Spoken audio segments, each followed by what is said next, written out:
Hey guys, I hope everyone's doing really well. I know I haven't filmed a video in a while except for my hedgehog videos, but here I am in the flesh and I'm making my second video of the day actually. I just finished filming my second Oddities update video and hold on, I'm going to turn this front facing thing off so I don't look at myself. There we go. I'm going to go ahead and film an Oddities Tag video. Now, I have seen one other person who's done an Oddities Tag and unfortunately I did not beat them to it. But this is my Oddities Tag. I wrote the questions with my friend Tim, and so let's get started. Number one is, why did you start collecting oddities? And I don't know that I have a straight answer for this one. I was always curious about them when I watched the show Oddities, and they just seem really out of reach, really expensive. But then one day I was on Etsy and somehow stumbled across the oddities section and realized that I could actually afford some of this stuff. So I started buying and now I've got shelves full and a bookshelf. Number two is, what was the first piece in your collection? And this one's a little bit complicated. The first piece that I ordered is, I think you can see it back there, my galaxy printed coyote skull. But the first thing that I actually got is my collection that has my amputee doll, the mommy blocks, all of that good stuff.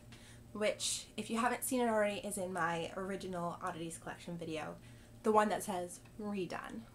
Number three is, does your Oddities collection have a theme like taxidermy or antiques or a specific war? And I would say no. I think I have all of that. I have bones, taxidermy, antiques, just weird things, things that aren't even oddities at all and I just like. So I would say no. Number four is, what's your favorite way to acquire your pieces? Whether it's buying them in stores, getting them as gifts, finding them. And I would say probably finding them. It's really exciting to just stumble across something that you know will fit into your collection perfectly and not have to spend money on it. But also gifts, I would say. Well, not necessarily gifts, but other people finding them and calling me and saying, hey, I found a dead bunny in my backyard. Do you want it? Number five has three pieces. Your favorite piece that you found, your favorite piece that you bought, and your favorite piece that was given to you.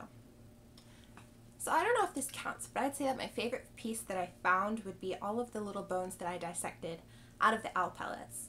I did buy the owl pellets, but the actual dissecting and finding of the bones, that was all me.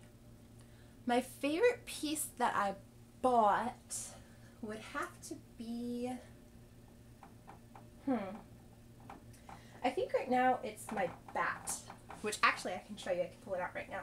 I bought it at a store that luckily I found was actually right nearby. I've been wanting to name him and I haven't been able to pick a name, so if you have a suggestion, leave it in the comments below. And my favorite piece that somebody gave to me, like I said, I've never been given a piece, but the lady I nanny for who lives next door called me and said, hey, there are pieces of a dead bunny in my backyard, like I just mentioned, and asked if I wanted to go get them. So I went over, picked through, got my favorite parts, and left the rest for the trash. Number six is, what's your most expensive oddity? And it would have to be my galaxy coyote skull. It was either $45 or $50, I can't really remember, somewhere in that range. But it was definitely my most expensive. Number seven says, what's the oldest thing in your collection? And that would be my book entitled The Psychology of Subnormal Children, which was published in 1920. I have not read it yet. I said that before, I said I was going to read it.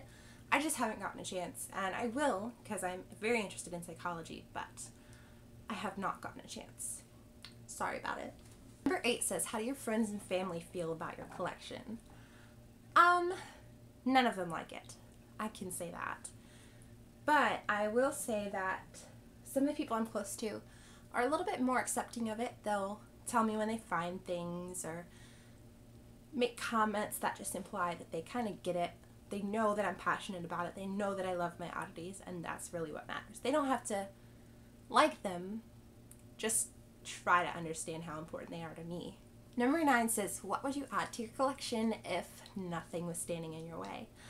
And right now, and for the past month and a half or so, it's been a deer skull with antlers. I really, really want one, but they're quite expensive and not very easy to find. And when you do find them, you have to have a bone saw, and I don't want to go through all that. I really don't. Not with a big animal anyway. I want to do that with my little bunny that I have, but I'll get around to that, I guess. Number 10 says, do you plan on adding anything to your collection in the near future? And yes, I do, because I ordered this. I'll show it to you in a minute. And unfortunately, it's not quite what I expected. So for those of you who don't know, my favorite movie is Sweeney Todd, and I love it. Honestly, it's the best ever. But I ordered a Sweeney Todd replica razor, and I decided to go with the cheapest one because, you know, college is expensive. And here it is. I mean, it's pretty cool, right? Looks neat. Sorry, I had the front thing off, so I don't know if it's even in the frame. But the problem is, it doesn't open. So hopefully I can get the refund for this and buy a new one that actually functions. In the meantime, it is pretty cool, so I guess I'll put it up on my shelf and see what happens. So that's my Oddities Tag video. I hope you guys really, really enjoyed it. I'm going to go ahead and tag Timmy James, Eaten by Monkey, and Orkin, who I think actually already made an Oddities Tag video with somebody else's questions. But go ahead and do this one too. I haven't watched that one, so if the questions are repeated, sorry. Just answer the ones you haven't answered maybe and do a little update. Up to you. You don't even have to make it. And anyone else who watches this video that collects oddities or is starting a collection, feel free to reply as well. I hope you guys are having a great day and happy treasure hunting.